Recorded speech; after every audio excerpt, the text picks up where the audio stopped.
maalin wanaagsan daawadayaasha qiimo badan kuna soo dhawaada barnaamijkeeni ah wargeysada Yurub ugu caansan ciwaanada ay sameynayaan iyo sidoo kale wararkii ugu dambeeyay sportska waxaan ku bilaabaynaa ciyaaraha isreeb koobka qaramada Yurub ee 2020 loo tartamayo iyo dabcan xulalka soo baxeen iyo sidoo kale halka la kala marayo haddii aan fiirino xul kubadda cagta Spain ayaa si rasmi ugu soo baxeen koobka qaramada Yurub kadib markii xaalad barbardhac xilliga dhimashada ay ka heleen xulka Sweden halka Switzerland iyo Finland ay qaadeen tilaabo ay ugu soo bixi karaan tartanka qaramada Yurub marka koowaad aan ku bilaabno group D kulamada la ciyaaray Switzerland waxay 2 gool eber kaga badiyeen jamhuuriyadda Ireland waxayna haatan ka dhigan tahay inay dabcan kaalin saddexaad fadhiyaan waxayna dabcan hal dhibic ka hooseeyaan oo kaliya xulalka Ireland iyo Denmark oo groupkan isla hogaaminaya waxayna ka dhigan tahay bisha November kulamo culus in la ciyaari doono Switzerland waxay guush kaga mahadcelinayaan ciyaartoyda kale Hara Zavarovic iyo sidoo kale Edmilson Fernandes oo kulankan go'aamiyay inkastoo dabcan ciyaartan xul kubadda cagta Switzerland oo gool ka khasaaray ciyaaryahanka AC Milan oo ciyaar Ricardo Rodriguez haddana gool muhiim ayay gaareen Georgia ayagoo safar waxay 3-2 kaga badiyeen xul kubadda cagta Gibraltar laakiin Georgianka rajo fiican ma lahan wayna ka quuseen sida ugu soo bixi lahayn xagaaga dambe ciyaaraha Euro group F hadii aan fiirino kulankii ugu adkaa Sweden iyo Spain dhexmaray Spanish waxay la imaadeen xilliga dhimashada barbardhac iyadoo dabcan bedelka ciyaaryahan ku soo gal Rodrigo ciyaarta ka dhigay 1-1 kadib markii uu dhameystiray kubad uu ka soo shaqeeyay Fabian Ruiz daqiiqadii 92 ciyaartan waxay kaga dhigantay barbardhac la Roja ay heleen haatan inay u soo baxeen koobka qaramada Yurub oo ay dabcan xagaaga dambe ciyaari doonaan Swedishka goolka waxa uu leeyahay ciyaaryahanka lagu magacaabo Marcus Berg waxayna islaayeen gool muhiim ayaa gaari doontiin Swedishka haatan waxay ku qasbayeen bisha November kulanka adag ee u safri doonaan Romania guuldaro inay ka fogaadaan sababtoo hal dhibic ay Romania ka sareeyaan waxayna ku jiraan kaalinta labaad sidoo kale markaan fiirino group F Romania waxay barbardhac xaliyan la galeen xulka Norway hadii Romanianka ay badin lahayn kaalinta labaad ayay fariisan lahaayeen salamada ciyaarihii la dheelay groupkan waxaa kamid ah Faroe Island waxay hal gool eber kaga badiyeen xul kubadda cagta ee Malta hadii aan fiirino group G kulamada la dheelay Israel ayaa 3 gool hal kaga badiyeen xul kubadda cagta Latvia Israeliyaankan waxay u dagaalamayaan sidii ay kaalinta labaad ku gaari lahaayeen group J hadaan fiirino Talyaaniga mar hore soo baxeen waxay 5 gool eber kaga badiyeen xulka Liechtenstein ciyaar dabcan bandhig fiican ay sameeyeen wiilasha Roberto Mancini Federico Brandesta ee hogaanka u dhiibay xulka Azzurri waxaa hadalhaynta ciyaarta qaatay Andrea Belotti oo 2 jeer shabaqa gaaray iyo Salamad Steven Al-Sharawi iyo Alison Romagnoli oo mil gool dhaliyeen xulka Finland waxay 3 gool eber kaga badiyeen Armenia waxay ka dhigantahay haatan inay Finland 5 dhibcood ka sareeyeen Armenia iyo Bosnia laba kulan ayana harsan Timo Pukki ayaa kamid ah ciyaartoyda xalay Finland gool ku dhashan xidigan kooxda Norwich City ee Premier League ka ciyaarta u dheelo Greega waxay 2-1 kaga badiyeen xulka Bosnia Herzegovina Bosnia rajada ay ka qabeen si automatically oo soo baxan gacantooda ka baxday haatan waxayna 5 dhibcood ka hooseeyeen Finland halka Greegana dabcan aysan soo dhaweyn maadaama ay ka sii sareeyeen Armenia iyo Finland iyo Bosnia ay ka sareeyaan bal markaan aan la wadaagno jaraa'idada ugu caansan Talyaaniga ciwaanada ay sameynayaan iyo sidoo kale maanta oo taariikhdu tahay 16 October maalin Arbaca maxay Finland sameynayaan geeska la Gazzetta dello Sportivo waxay wareysi la yeesheen Icardi oo arrimo badan ka hadlay wuxuu yiraahday Icardi Inter waa ku kalsoon horyaalka way qaadi karaan Salamada wuxuu ka dhawaajiyay Antonio Conte Inter Milan inuu siin karo sanad qurux badan Lukaku wuxuu ka dhawaajiyay inuu Inter Milan caawin karo waliba gool badan u dhalin karo dhinaca kale Alexis Sanchez waxaa la xaqiijiyay qalin in lagu sameyn doono 3 bilood ee lagu soo foolayo garoomada ka maqnaan doona haatan waxay ka dhigantay wiilka dhalinyarada Esposito inuu qaadan doono kaalintiisa oo Lukaku iyo Martinez ka garab ciyaari doono dhinaca kale waxay leeyihiin Talyaaniga oo si xarago ku dhan hore ugu soo baxeen koobka qaramada Yurub haddana kulankii ugu dambeeyay sareebka ciyaareen 5 gool eber waxay ku garaaceen xulka Liechtenstein Roberto Mancini wuxuu haatan barbaray halyeegi ah Vittorio Bossi recordkii u yaalo oo 9 kulan isku xigta Talyaaniga u badiyay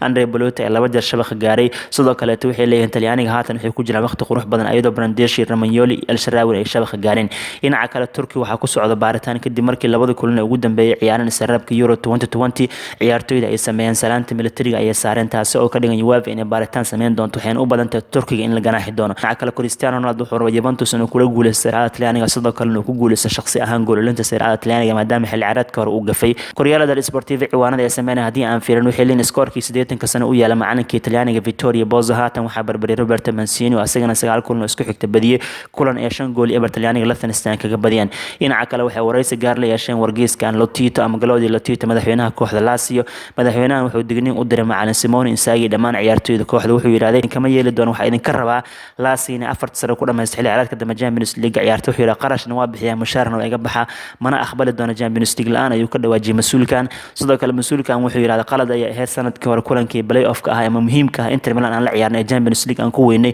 in ninka lagu magacaabo Steven De Vrij aan ciyaarsiinay sababtoo ah De Vrij asigoo Inter Milan heshiis la gaaray Lazio ciyaarsiin kulankaas De Vrij waxa lagu eedeeyay qalad inuu kooxdiisa ka galay dhinaca kale waxay leeyihiin UEFA oo baaritaan ku wadan ciyaartoyga Turkiga iyo salaantii military ay saareen waxayna u badan tahay ganaax in la kulmi doona maadaama kulankii Albania Francisca ay la ciyaareen ee Turkiga dabcan garoonka gudihiisa ka muujiyeen astaan siyaasadeed ay ka muujiyeen kubadda cagtana waa ka mamnuuc sidoo kale waxay leeyihiin Bulgaria waa la ganaxay madaxweynaha xiriirka kubadda cagta Bulgaria wuu iscasilay si lamada Bulgaria waxay la kulmi doonaan ganax culus kadib markii Ingiriiska cunsuriyad ay ku sameeyeen Claudio Ranieri wuxuu yiraahday aniga weligii Roman taageeri jiray qalbiga Roman ka jecel laakiin markaan waxaan diyaar u ahay kooxda Sampdoria inaan badbaadiyo wuxuu yiraahday Sampdoria uma qalanta inay ku jirto booska ugu hooseeya ama kaalinta ugu hooseeya Talyaaniga inta dhibaato u bilaaban doonto sababtoo Sanchez 3 bilood ka maqnaan doona maanta waxaa go'aan lagu gaaraya in Sanchez qalin lagu sameeyo taasi oo ka dhigan 3 bilood lagu soo falay xidigan kooxdiisa inuusan caawin karin Tutto Sportivo ciwaanada ay sameeyaan waxay leeyihiin ama wareysi gaar waxay leeyihiin Jorge Mendes wakiilka Cristiano Ronaldo Mendes wuxuu yiraahday Cristiano Ronaldo wuxuu ka wanaagsan yahay Pele la sheegay Ronaldo ka khatarsan ayuu ka dhawaajiyay sidoo kale wakiilkan wuxuu yiraahday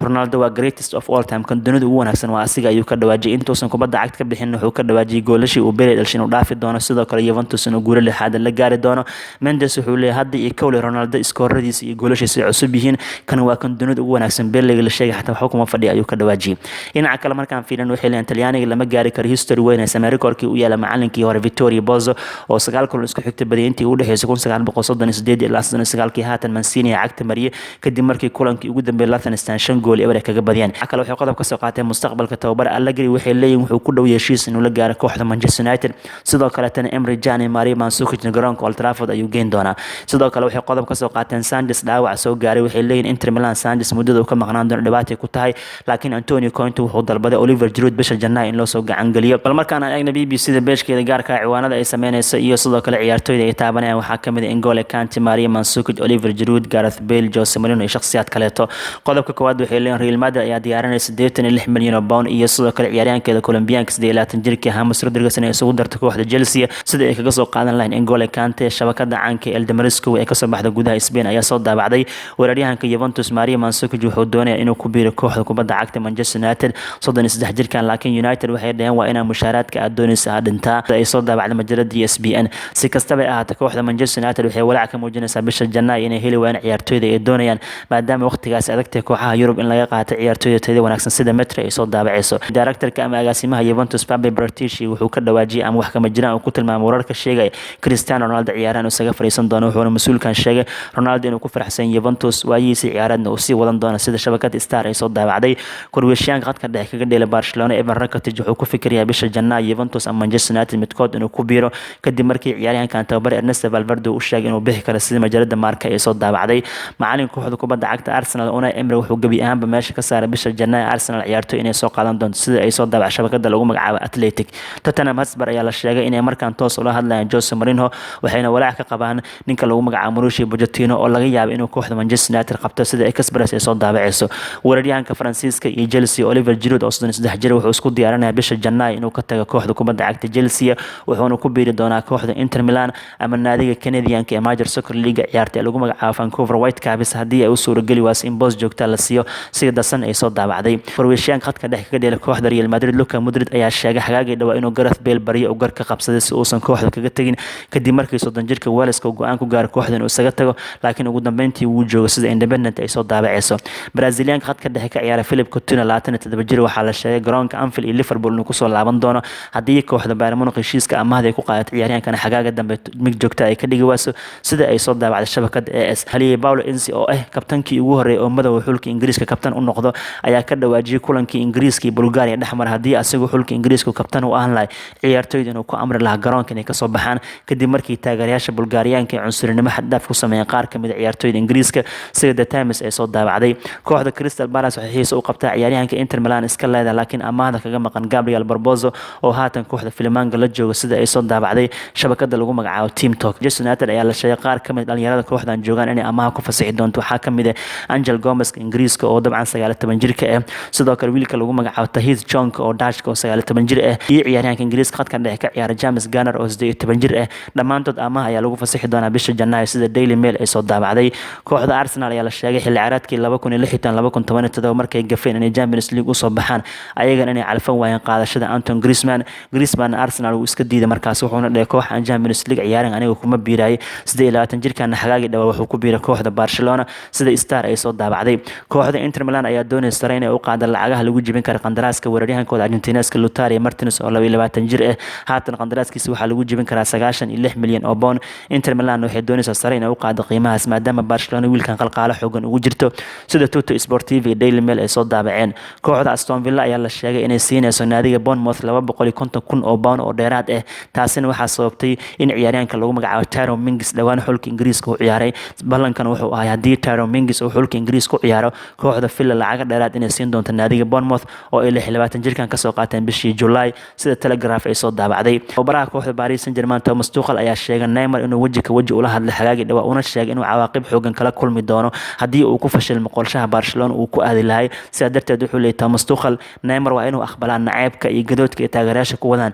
sababtoo asiga meel fagaara ka dhahay Paris waan ka tagayaa dulqaad ha muujiyo ayuu ka dhawaajiyay bandhigiisana ha sii wado taageerayaasha dib ayuu u kasban doonaa sida ay soo daabacday majalada Guardian-ka. bal markaan Spain aan tagna maxaa headline-soo ciwaano waaweyn ee majaladaha sameynayaan. Isbaanishka oo dhan waxay ka sameeyeen dabaaldega Spain inay u soo baxeen koobka qaramada Yurub. waliba jaraa'idada Spain waxay u mahadcelinayaan weeraryahanka Valencia Rodrigo oo xilliga dhimashada Spain barbardhac siiyay. sidoo kale majalada Marca waxay leedahay waan ka xunnahay David De Gea dhaawac soo gaaray dhanka sinta ah waxaana shaki weyn la gelinayaa kulanka Liverpool United inuu ciyaari karo. sidoo kale tababaraha xulka Spain Rodrigo Moreno asigana wuxuu sheegay guusha ay gaareen inay u hibeeyeen tababarahoodii hore Luis Enrique oo shaqada kala wareegay kadib markii Enrique la soo daristay arrimo family problem oo gabadhiisii xanuunsatay ugu dambeyntiina dhawaan ee gabadhiisii kansar u geeriyootay. marka wuxuu leeyahay Roberto Moreno la hadlay majalada Marca AS waxaan u hibeenaynaa guushii aan gaarnay iyo soo bixitaankeennaba waxaan u hibeenay ayuu ka dhawaajiyay Luis Enrique. salamada majalada Sport ayagana waxay leeyihiin xulka Spain way soo baxeen. Ramos ayay wareysteen. Ramos wuxuu yiri waxaan guusha u hibeenaynaa tababaraheennii hore Enrique wuxuu yiri Spain hadda way isqabsadeen